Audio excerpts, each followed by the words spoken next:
हाय दोस्तों, मेरा नाम मोहित है और आप देख रहे हैं मेरा चैनल मोहित डिकोड। तो अब हम बात करेंगे रिएक्ट जेएस के बिगिनर लेवल पे इंटरव्यू क्वेश्चन में क्या क्या पूछा जाता है। तो इंटरव्यू लेवल पे मैं क्वेश्चन और उसके आंसर आपको दोनों समझाऊंगा। जो भी डेफिनेशन होगी इंग्लिश में उसको मैं हिंदी में ट्रांसलेट करके आपको प्रॉपर अपने तरीके से समझाऊंगा, जो आप उस डेफिनेशन को ना भूलें।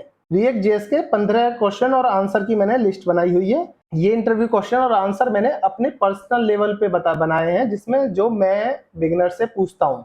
आज के लेक्चर में मैं बिगिनर लेवल की बात करूंगा कि रिएक्ट जेएस में इंटरव्यू क्वेश्चन बिगिनर लेवल से क्या पूछा जा सकता है। तो सबसे पहला जो क्वेश्चन बनता है बिगिनर के लिए वो यही बनता है, व्हाट इज रिएक्ट। तो रिएक्ट एक जावास्क्रिप्ट लाइब्रेरी है जो डेवलप करी है फेसबुक ने for building user interface. Building user interface मतलब ये सिर्फ यूआई के लिए बनी है। यूआई मतलब फ्रंट एंड के लिए बनी है, जो यूजर इंटरफेस दिखाने के लिए काम आती है। तो अब आपको यही बताना है, रिएक्ट एक जावास्क्रिप्ट लाइब्रेरी है जो फेसबुक ने बनाई है, जो यूज होती है बनाने के लिए user interface, specially single page application. Single page application मतलब जो एप्लीकेशन में कोई भी आप ऑपरेशन परफॉर्म करो तो वो रिफ्रेश ना हो। It's allow developer to create a large web application. ठीक है, ज्यादा बड़ी बड़ी एप्लीकेशन जितनी बनती हैं वो ये रिएक्ट एप्लीकेशन से आप इजीली बना सकते हो। और डेटा चेंज हो जाता है without reloading the page. Single page application का मतलब ही ये है कि डेटा चेंज कर सकते हैं विदाउट रीलोडिंग द पेज। तो आपको डेफिनेशन पे आपको ये सब बताना है, चाहे आप इसको इंग्लिश में समझाओ या फिर इस पूरे लैंग्वेज में जो मैंने आपको हिंदी में ट्रांसलेट किया है उसको अपनी लैंग्वेज में इंग्लिश में आपको उसको समझा सकते हो। अब आते हैं सेकंड क्वेश्चन पे, व्हाई यूज रिएक्ट और रिएक्ट का क्या बेनिफिट है। तो दोनों का आंसर आपका सेम ही होना चाहिए।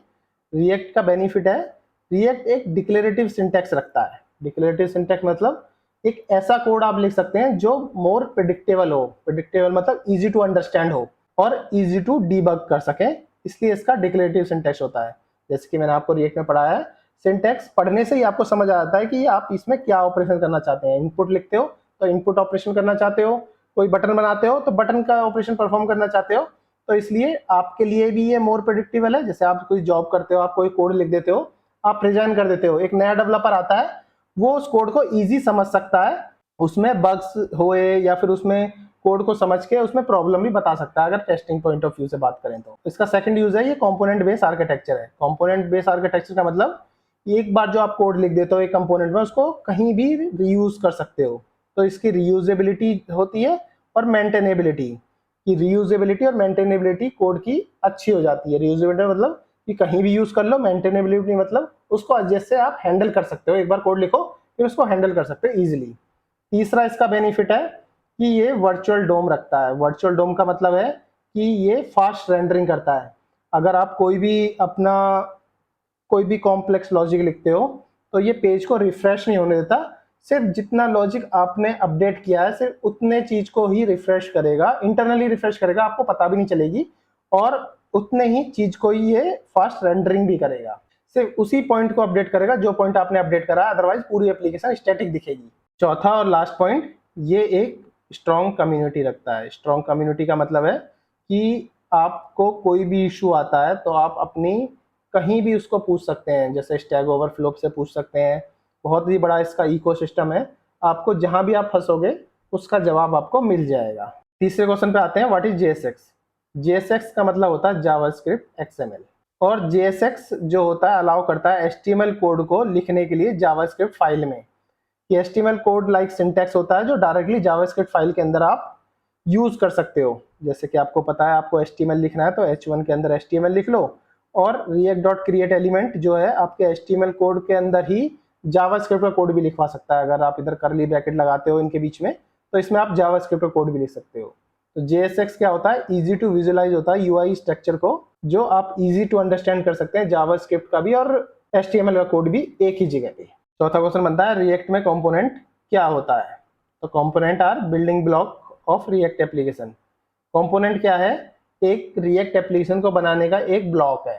एक तरह से ये समझ लो कि ये रीयूजेबल पीस ऑफ यूआई होता है। एक बार कंपोनेंट बन गया तो उस कंपोनेंट को आप कहीं भी यूज कर सकते हो। कंपोनेंट दो तरीके से आप बना सकते हैं रिएक्ट में, एक फंक्शनल कंपोनेंट और एक होता है क्लास कंपोनेंट। फंक्शनल कंपोनेंट जो बेसिकली अब यूज होते हैं, जो रिकमेंडेड मेथड भी है रिएक्ट में। क्लास कंपोनेंट रिएक्ट वर्जन 16.8 से पहले यूज होते थे, जो करंटली यूज होते हैं फंक्शनल कंपोनेंट होते हैं। फंक्शनल कंपोनेंट ऑलरेडी मैं आपको बता चुका हूँ। क्लास कंपोनेंट वैसे भी डेप्रिशिएट होने वाला है। क्लास कंपोनेंट का मतलब है जैसे हम फंक्शन लिखते हैं वहां हम क्लास लिखते थे, क्लास कंपोनेंट के थ्रू भी हम इसको यूज कर सकते हैं। बस आपको पता होना चाहिए कि हमारे पास क्लास कंपोनेंट का ऑप्शन अभी अवेलेबल है, बट मोस्टली रिकमेंडेड जो रिएक्ट करता है वो फंक्शनल कंपोनेंट को ही रिकमेंड करता है यूज करने के लिए। ये एक फंक्शनल कंपोनेंट का एक एग्जांपल है। अपने 5वें क्वेश्चन पे आते हैं। वर्चुअल डोम क्या होता है? जैसे कि मैंने आपको ऊपर ही बताया, वर्चुअल डोम एक लाइट वेट जावास्क्रिप्ट रिप्रेजेंटेशन होता है रियल डोम का। रियल डोम का एक बोले तो क्लोन की तरह मानो, वो भी लाइट वेट क्लोन। जब आप कोई भी चेंजेस करते हो यूआई पे तो रिएक्ट अपडेट करता है वर्चुअल डोम को पहले, फिर उस वर्चुअल डोम में जब अपडेट हो जाता है तो वो रियल डोम को अपीयर कर देता है उस चेंज को। इससे क्या होता है, आपकी एप्लीकेशन की परफॉर्मेंस इंक्रीज हो जाती है और आपकी एप्लीकेशन जो है फास्ट रीलोड हो जाती है। What is functional component? Functional component is recommended way है कोड लिखने के लिए जावास्क्रिप्ट में। जब से 16.8 वर्जन, जब से हुक आपके पास रिप्रेजेंट हुए हैं, उसके बाद फंक्शनल कंपोनेंट को ही सब यूज करते हैं।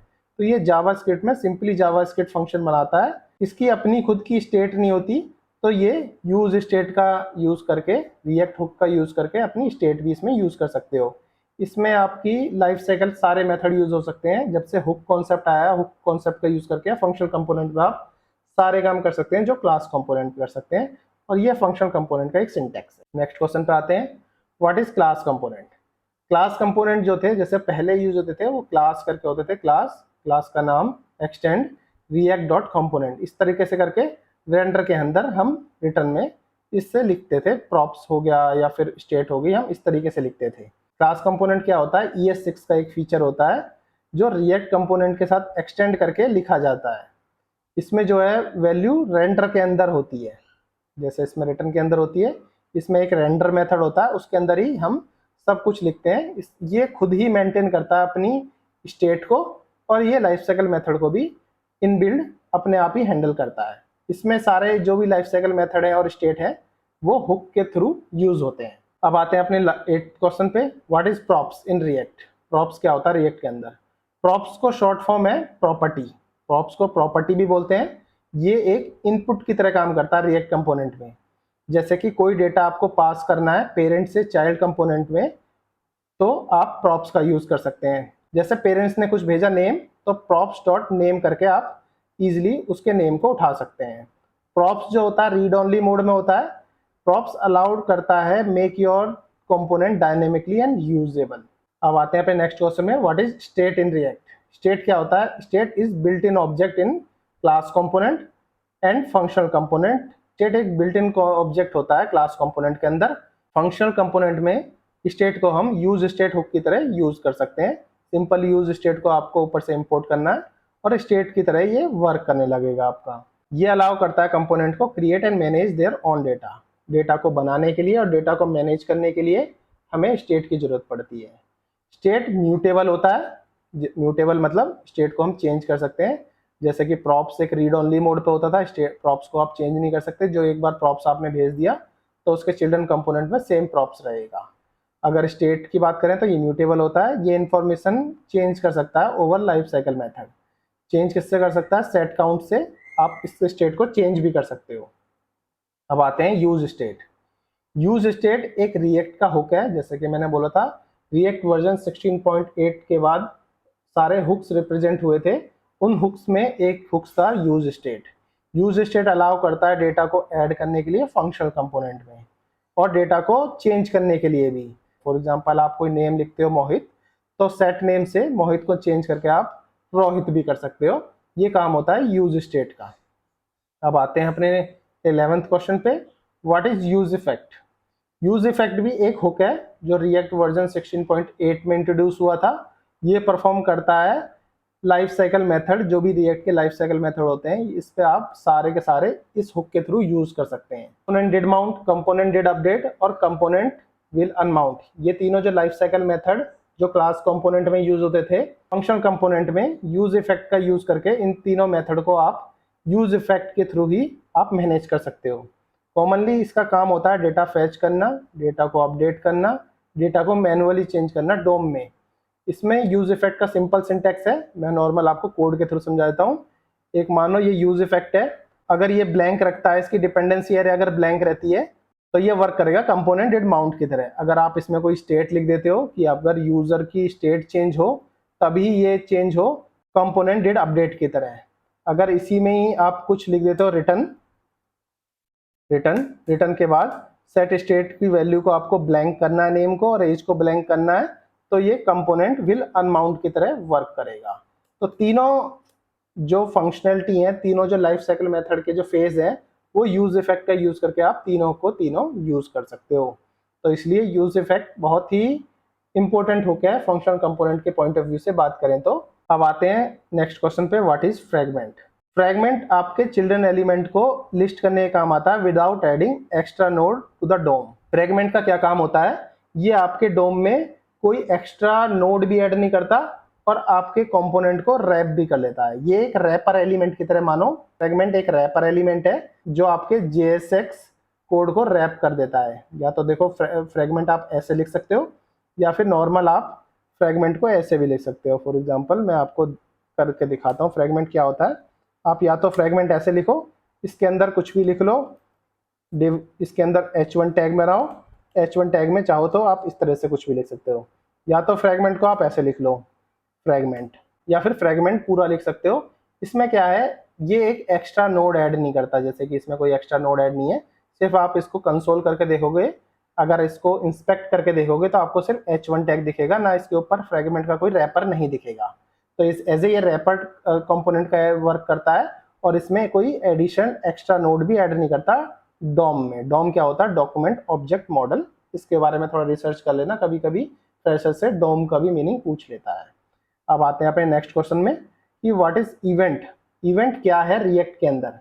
इवेंट रिएक्ट के अंदर पहले तो आपको ये बताना है, ये कैमल के सिंटैक्स के थ्रू लिखा जाता है। इसमें क्या होता है, ऑन, ओ स्मॉल में, सी कैपिटल में। तो ये जो भी आप जावास्क्रिप्ट के इवेंट यूज करोगे तो वो कैमल केस में करके आप यूज कर सकते हो इवेंट को।